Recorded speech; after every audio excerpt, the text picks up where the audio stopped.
कर्मचारी परिसंघ का कहना है कि कर्मचारी वर्ग केवल धूमल सरकार के पक्ष में ही अपना मतदान करेगा।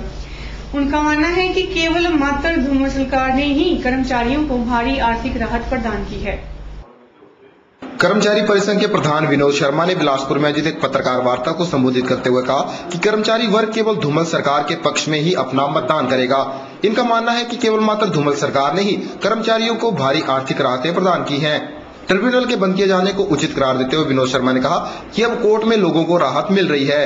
कर्मचारियों का स्पष्ट मानना है कि पिछला 15 महीने का धूमल सरकार का कार्यकाल पूरी तरह से कर्मचारियों के हितों की रक्षा का माना जाने वाला है, क्योंकि आर्थिक तौर पर देखें तो पिछले 15 महीने में 1,000 रुपए से लेकर 4,000 रुपए तक की मासिक वेतन वृद्धि कर्मचारियों की हुई है और तबादला उद्योग के जरिए जो प्रदेश के अंदर बहुत बड़े पैमाने पर वीरभद्र शासन में उत्पीड़न, कर्मचारियों की सेवाओं का निलंबन, बर्खास्तगियां, उन सब मामलों से मुख्यमंत्री धूमल ने कर्मचारियों को राहत दी है। और वीरभद्र सिंह के शासन में हमेशा प्रदेश के अंदर एक क्षेत्रवाद, भ्रष्टाचार और सरकारी काया संस्कृति को खराब करने का उन्होंने काम किया है। विनोद शर्मा ने पूर्व सरकार के समय में पीटीए पर हुई अध्यापकों की भर्तियों को अनुचित करार दिया। और विपक्ष के नेता आजकल ट्रिब्यूनल को लेकर कर्मचारियों को गुमराह कर रहे हैं। ट्रिब्यूनल कर्मचारियों को लिए अपने आप में एक बहुत बड़ी समस्या थी, क्योंकि प्रशासनिक ट्रिब्यूनल ने कभी कर्मचारियों को राहत दी ही नहीं। केवल मात्र तबादलों के छुटपुट मामलों को लेकर जो मेजर कभी मामला आता था उसके ट्रिब्यूनल हमेशा हाथ खींचे हैं। और ट्रिब्यूनल को बंद करना अपने आप में इसलिए ऐतिहासिक है क्योंकि ट्रिब्यूनल ने हमेशा सरकार के निर्णय पर ही मोहर लगाई है, कर्मचारियों को राहत नहीं दी है। और आज माननीय उच्च न्यायालय के अंदर ये सारे मामले देखे जा रहे हैं, उससे कर्मचारी खुश हैं। सही निर्णय कर्मचारियों के लिए मेरिट के साथ से निर्णय आ रहे हैं। किसी पक्ष के नेताओं को इस पर राजनीति करने का कोई अधिकार नहीं है और न ही हम करने देंगे। और गौरतलब है कि ट्रिब्यूनल पर भाजपा ने अपने घोषणा पत्र में एक स्थान पर प्रदेश में 2 ट्रिब्यूनल स्थापित करने का वायदा किया था, लेकिन सत्तासीन होते ही भाजपा ने इसे निरस्त कर दिया। ऐसे में कर्मचारी संघ का सत्तासीन भाजपा के पक्ष में जाना क्या मायने रखता है, कहना मुश्किल है। ब्यूरो रिपोर्ट, के चैनल, बिलासपुर। देवभूमि हिमाचल प्रदेश, जहां अनेकों ऐसे स्थान आज भी मौजूद हैं जो देश के इतिहास में विशेष स्थान रखते हैं। यदि हम बात करें पांडव काल की, तो मंडी में ऐसे भी स्थान हैं जो पांडवों के यहाँ आगमन के आज भी साक्षी हैं। आज हम आपको लिए जा रहे हैं मंडी के दूर दराज के क्षेत्र में स्थित ममलेश्वर महादेव मंदिर की ओर। माना जाता है कि यहाँ वही स्थान है जहाँ कभी पांडवों ने काशी स्थापित करने की योजना बनाई थी। मंडी जिला मुख्यालय से लगभग 100 किलोमीटर दूर करसोग क्षेत्र, यहाँ स्थित है भगवान शिव का मंदिर, जिसे ममलेश्वर महादेव मंदिर के नाम से जाना जाता है। पांडवों को मिले अज्ञातवास के दौरान पांडवों ने एक लंबा समय हिमालय की इन्हीं पहाड़ियों पर बिताया, इसीलिए करसोग घाटी खुद में एक विशेष स्थान रखती है। करसोग स्थित ममलेश्वर महादेव मंदिर के इतिहास पर यदि नजर दौड़ाई जाए तो त्रेता युग में भगवान परशुराम द्वारा इस मंदिर की स्थापना की गई थी। कथन है कि भगवान परशुराम के पिता यहाँ तपस्या करने आए थे और इसी दौरान उनका ममलेशा नामक स्त्री के साथ मोहपाश हो गया।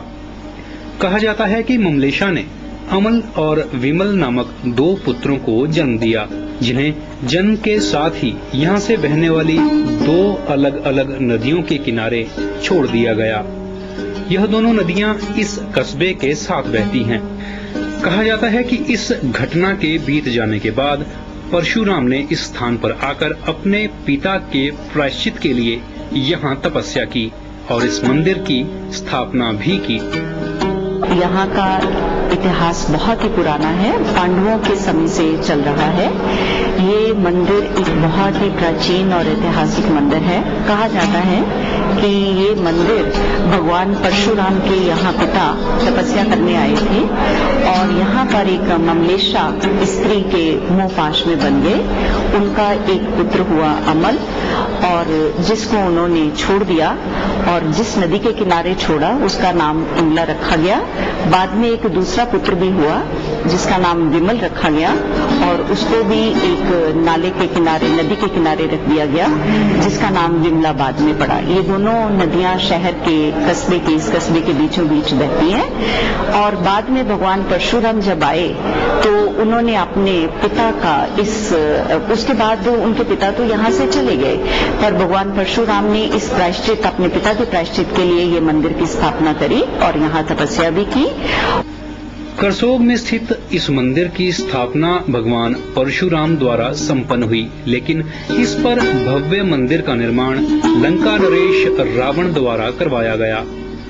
रावण की भगवान शिव के प्रति अटूट आस्था होने के कारण उन्होंने इस मंदिर का निर्माण करवाया।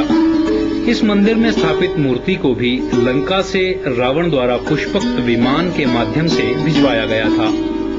मंदिर में स्थापित यह मूर्ति भी अपने में विशेष स्थान रखती है।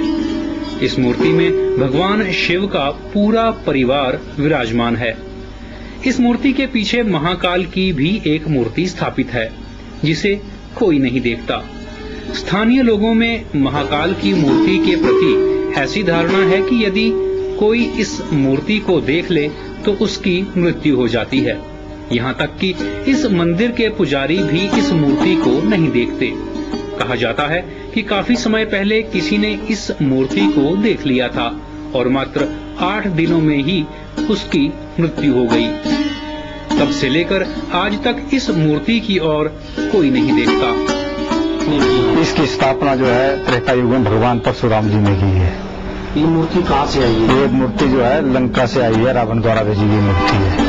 जिस वक्त रावण का अंत समय था उस वक्त जो आकाशवाणी द्वारा रावण ने जो है पुष्पक विमान द्वारा भेजी गई मूर्ति है यहाँ आई। किस धातु की मूर्ति? अष्ट धातु की मूर्ति है और शिव परिवार है, पूरा परिवार सहित है।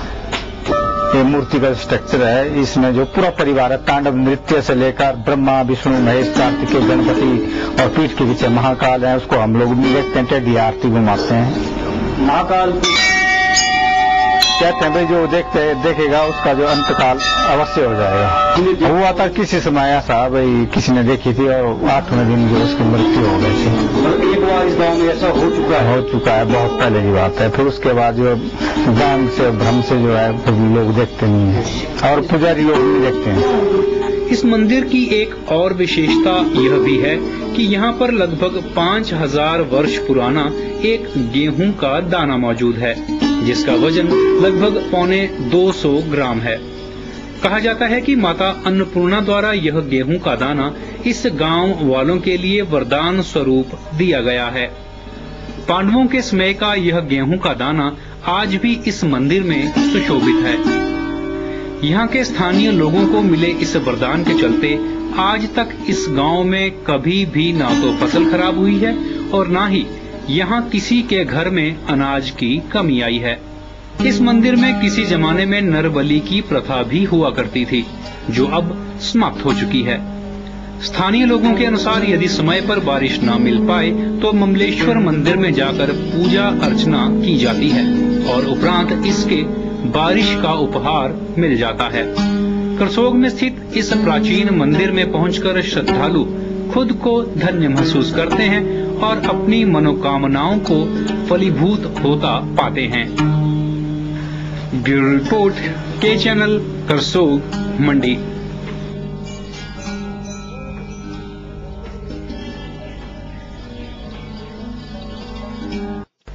एक नजर के इस अंक में फिलहाल इतना ही।